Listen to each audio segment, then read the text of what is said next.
nasemazulwini kubusa intando yakhe themba lendalo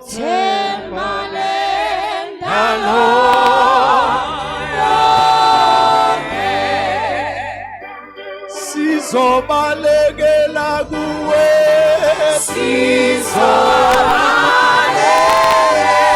oh Jesus ulithemba lendalo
Thank you, Jesus.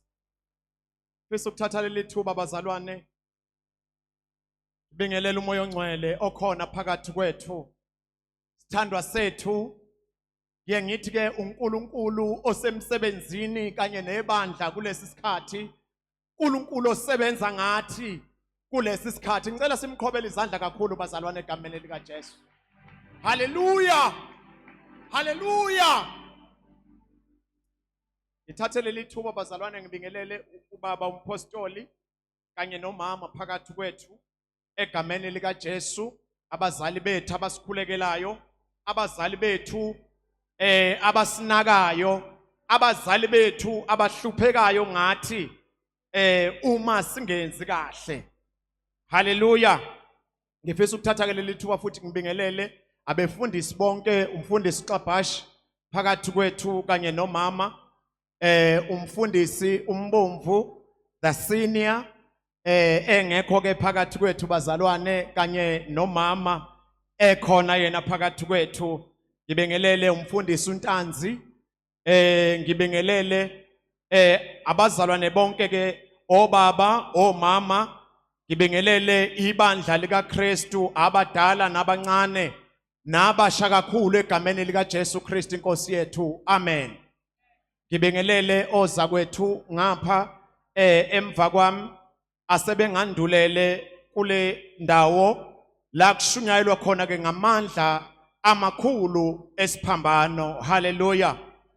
Ngibingelele ke bonke abazalwane abakhona, the media team, worship team kanye nebandla lonke lika Kristu Jesu. Amen. Ngifisa ukuthatha ke leli thuba abazalwane ngibingelele isithandwa sami umhlamvu uyifakile lento mase sila siyabakhohlwa bazalwane kanti akuswakali kahle. Ngibingelele isithandwa sami bazalwane uMamnguni, uNkulunkulu angizama ngaye bazalwane nakuba nje ikhona lento ilo mama bazalwane. Hallelujah. Ngicela ke siye ezwini lika uNkulunkulu ke bazalwane, the book of Luke chapter 23 verse number 46. Hallelujah. Shunyayeliwe kule ndawo bazalwane ngamandla esiphambano. Verse number 46 mphathi. uJesu wamemeza ngezwi elikhulu wathi, Baba, ezandleni zakho ngiyawubeka umoya wami. Eseshilo lokho wafa. Ngicela ungiphindele kokugcina bese uphinde futhi ungibukele the book of Psalms chapter 31 verse number 5. uJesu wamemeza ngezwi elikhulu wathi, Baba, ezandleni zakho ngiyawubeka umoya wami. Eseshilo lokho wafa.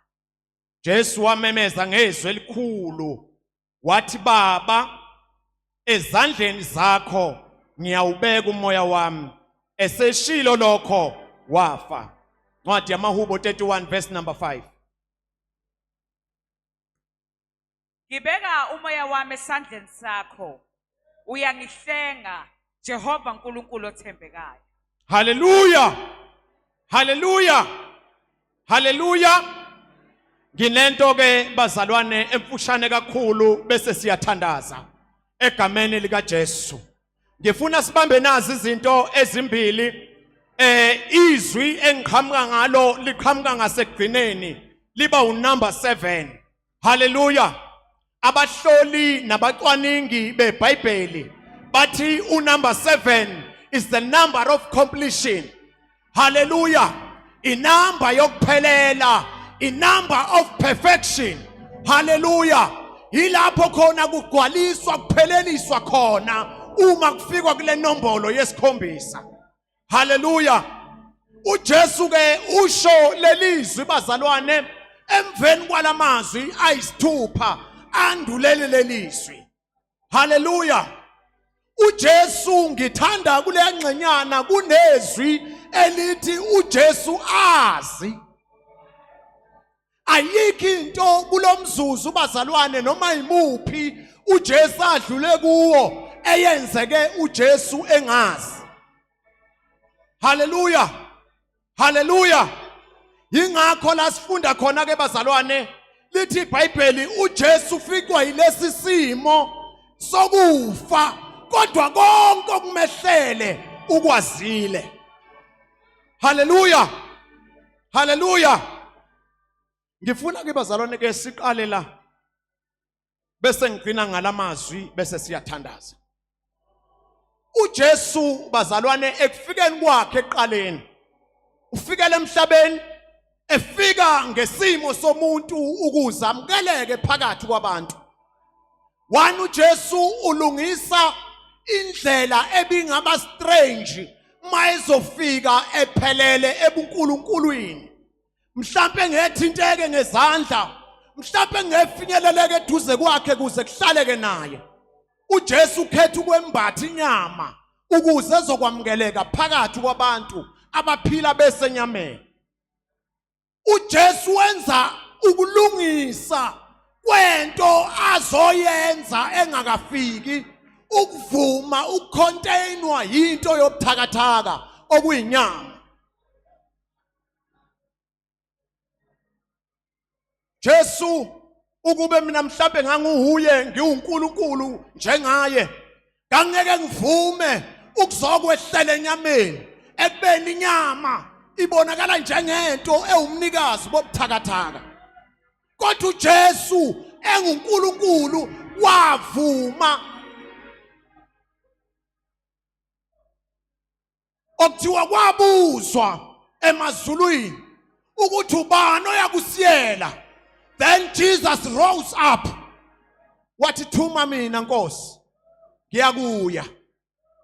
Jesu mayifika fast forward ufika emhlabeni wenza lenkonzo yokuphila kwabantu abazothi mase bekholwa nguye babukele kuye ukuthi nakuba usenyameni ebuthakathaka kodwa kuyaphileka uNkulunkulu.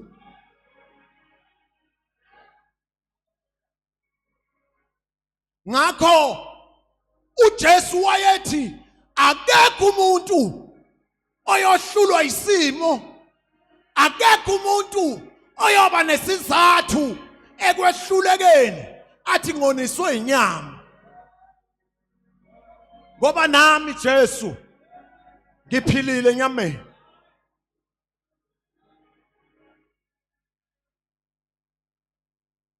Sifunda ke iBhayibheli bazalwane la sifunda khona abahlola iBhayibheli bathi kulamazwi ayisikhombisa uverse 3 uJesu ukhuluma amazwi abheke kumuntu.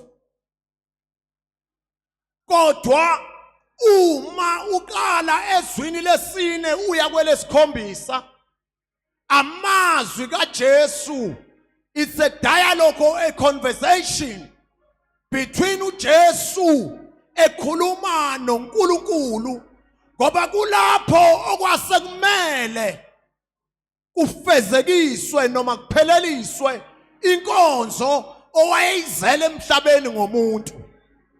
Isimo sakhe siphelelwa ngoNkulunkulu owayemthumela emhlabeni. Isimo sakhe umuntu owayemzele emhlabeni akakwazi ukukhuluma nomuntu mayesezoqala kuword number 4 up to number 7 ngoba indaba yayingomuntu kodwa indaba yayisuke phakathi kwakhe noNkulunkulu Baba.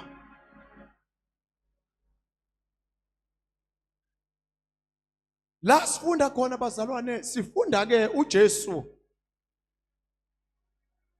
uvela phakathi kwezinto ezimbili.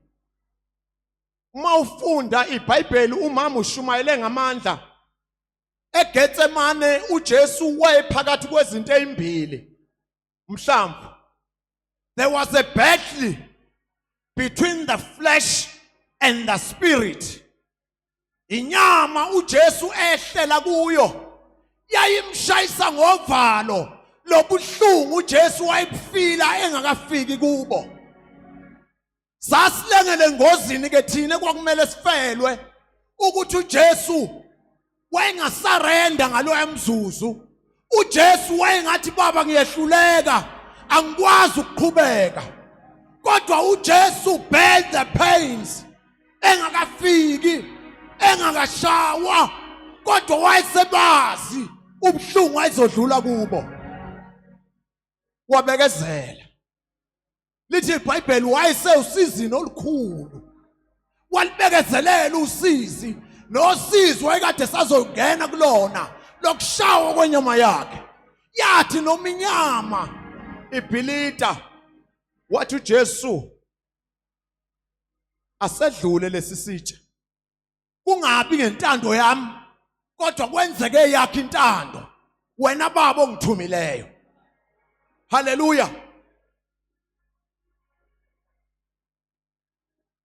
uJesu ke simthola labazalwane ufika emzuzwini engufanisayo nomzuzu waseGetsemane. uJesu la sifunda khona kuword number 7 wawuyibekile impilo yami nawe engcupheni yokuthi uJesu wayengakhwitha. uJesu wayengayilahli direction ngomoya wakhe. uJesu wayengadiverta athathe ukuphila kwakhe akuthembele komunye umuntu alibalo uNkulunkulu owayeqophisene naye ekuqaleni ngemission owayizela emhlabeni.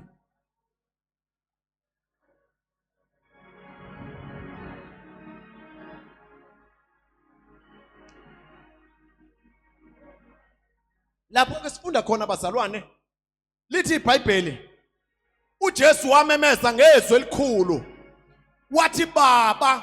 That statement nje baba yayibuyisa idirection kwabazokholwa nguye ukuthi alikho ithemba nasekufeni ngomunye umuntu kodwa ithemba likuye uNkulunkulu. Esemzwile ubuhlungu bonke he couldn't divert it. Akaza ayishintshe inkosi akaza amaso omunye ubaba wama ngobaba amthumileyo. Baba uthi ezandleni zakho ngiyawubeka umoya wami. Uthi ke uDavide yena mayibhala kahle imbuleka kuye lenkonzo uthi ozandla zakhe zithembekile. Hallelujah. Hallelujah. Cela usifundele usiphindele mphathi lapha ngasekugcineni. Psalms 31:5. Ngibeka umoya wami esandleni sakho uyangihlenga Jehova uNkulunkulu othembekayo. Nasya lo baba bazalwane akakwazi ukusuka kuye. Lo baba akakwazi ukumshintsha umsubstitute ngenkosi yokufa ngoba akazange ukuzosurrender kufeni kodwa ukufa kwakuyi assignment yokuphelelisa inkonzo. Ingakho kune argument abanye bathi uJesu akafanga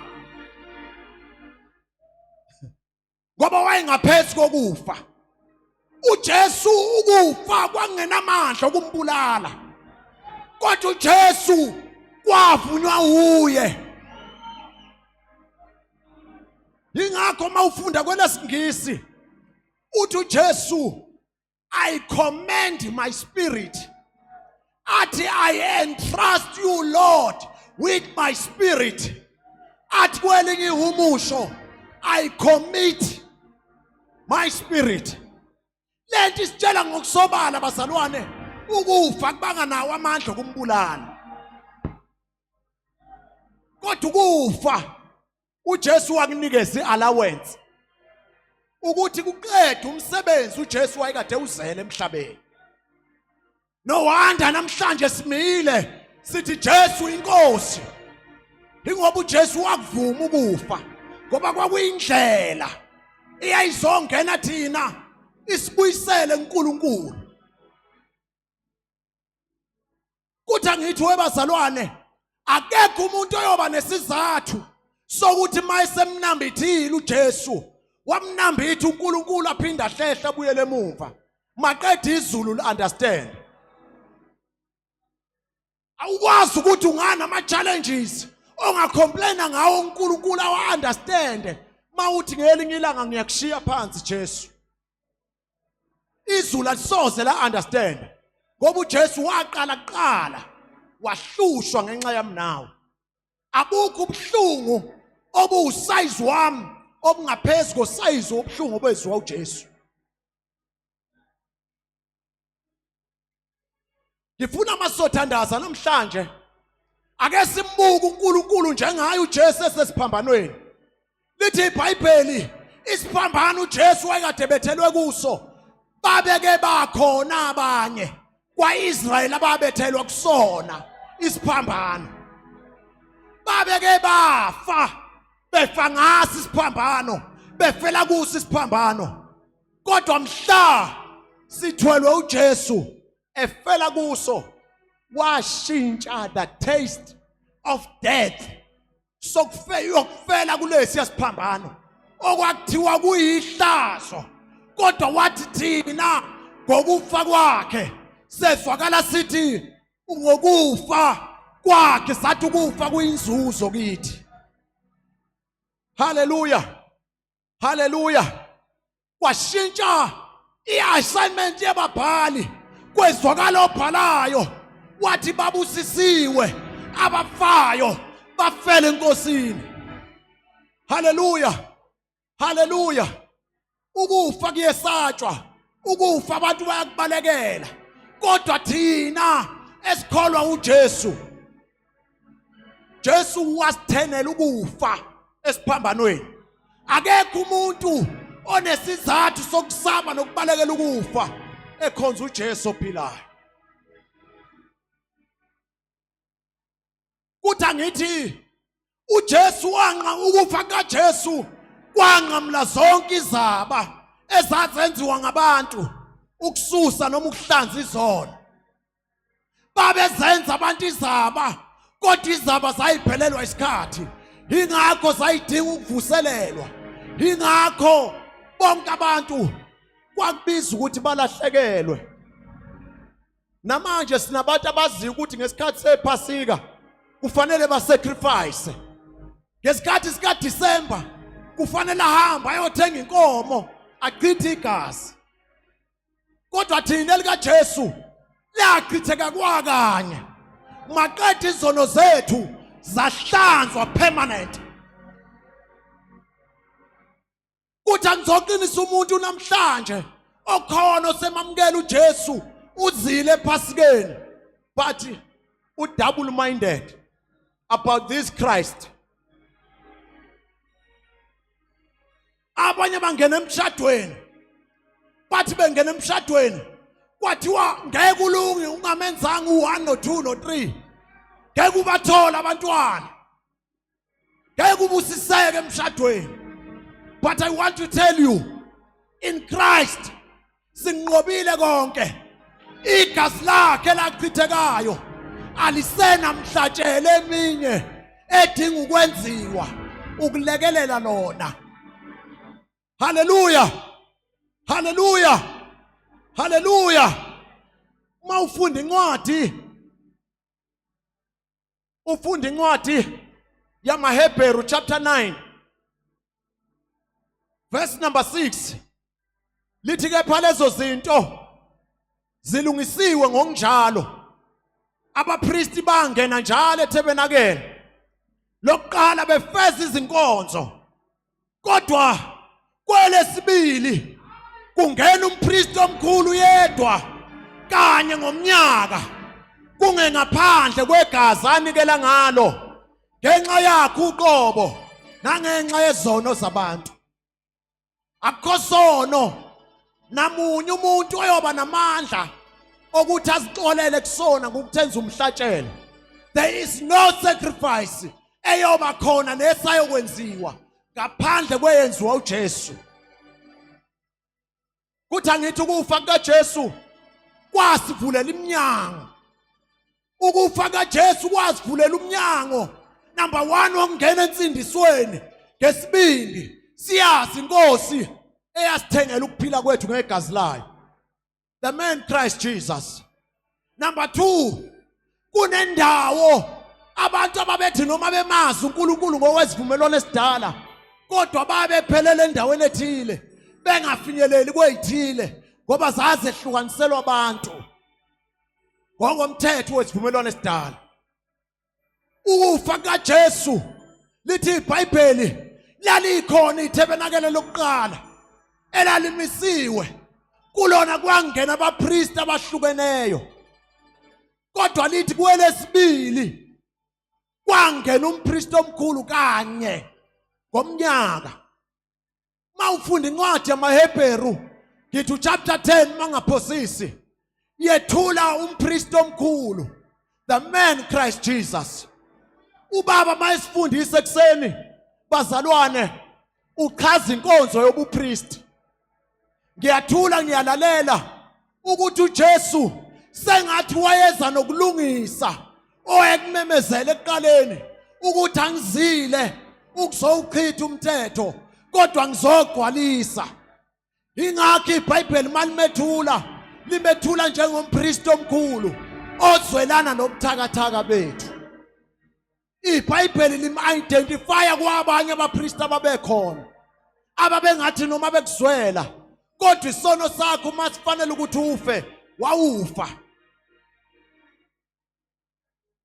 kodwa kuJesu akufi noyedwa ngoba wavuma ukuthi iphunga lami nelakho lithwalwe uye, maqede wakuthabatha wakwembatha ukungcola esasingcolileyo, maqede wavuma ukuyofa esiphambanweni endaweni yethu.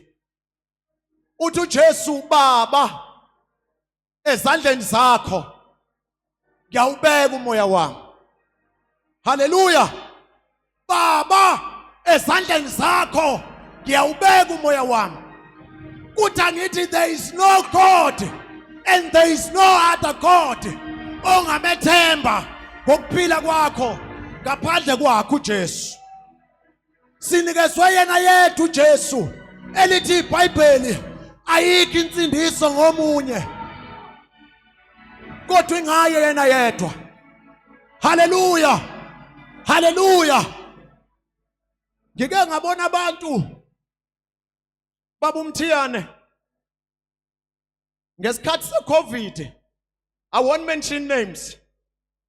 Ngike ngezwe indoda ethile ificwa ukufa, yezwakala ikhala ngomqashi wayo, yathi ngikuphoxile mnumzane Soren so ngoba kulapho yayikade iqashwe khona yafela khona.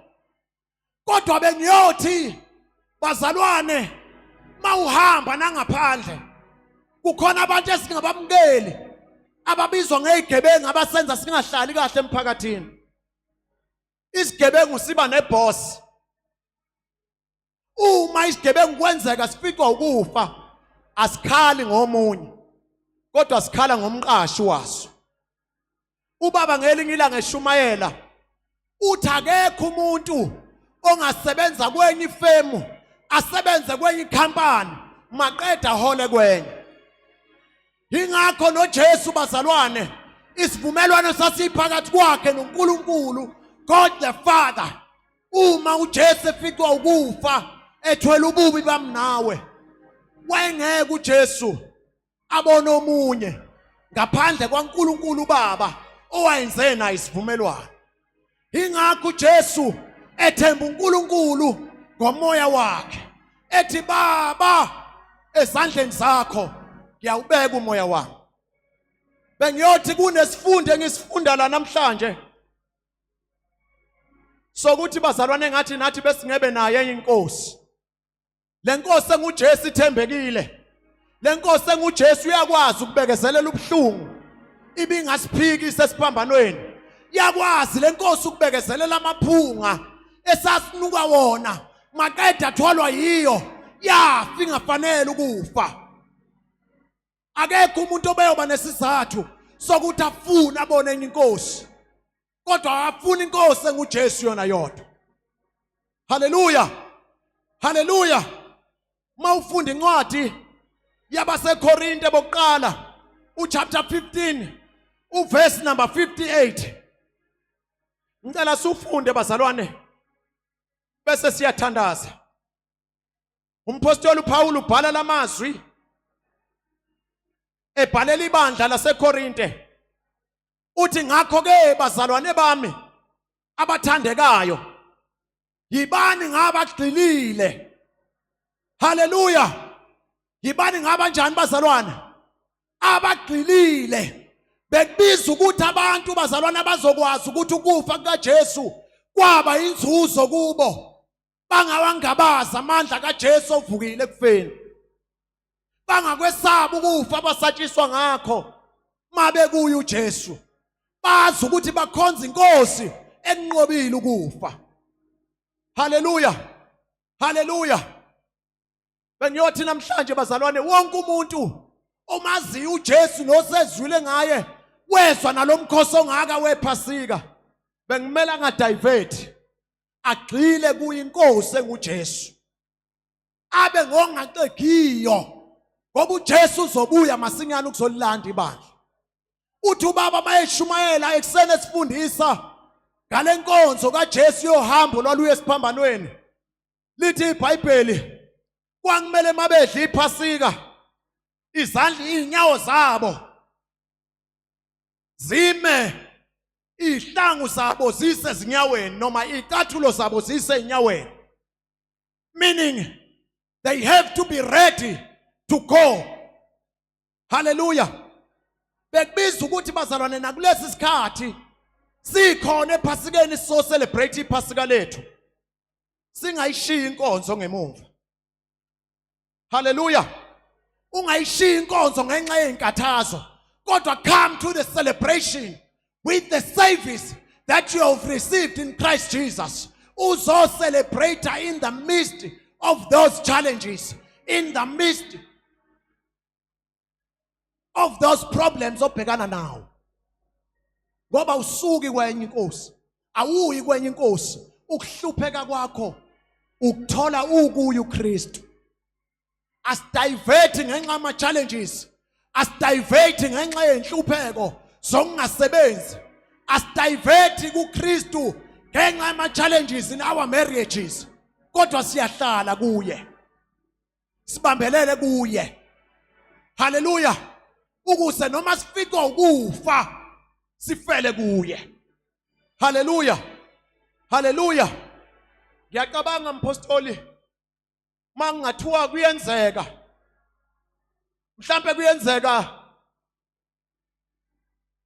angenze ngami isibonelo, ngiyadlula emhlabeni usuyafika lapha ekhaya sekwenziwe imkhuba yasegcekeni, usuyabona sekukhishwa ihlahla lomlahlankosi, sekukhulunywa ehlahleni lomlahlankosi kumuntu okade umazi ukuthi uphelele kuKristu. Leyo nto iyoba incazo yokuthi lo muntu obuhamba naye was having a double mind with Christ. was having a double mind ngenkosi akade ethi uyayikhonza. Kuthi ukuthi umndeni ubuphethe a half page ngaye ekuKristu. Nobaba njengomholi kimi ephethe half page ngami ngikuKristu. Hallelujah. Kodwa bekubalekile bazalwane ukuthi imindeni yethu imphakathi esiyakhele emsebenzini esisebenza kuyo imazi ubaba abe munye ukuthi impilo yethu yabethelwa kanye noKristu yena yedwa esiphambanweni. uKristu esimshumayelayo akaphelele indebeni zomlomo kuphela kodwa nempilo yethu yakhelwe igxilile kuye. Hallelujah. Hallelujah. Baba ezandleni zakho ngiyawubeka umoya wami. Hallelujah. Engathi ubungayifuna enye inkosi ngasekugcineni. Engathi ubungayicinga enye inkosi. Ume kuyi inkosi yesivumelwano owenza nayo isivumelwano. Hallelujah. God bless you.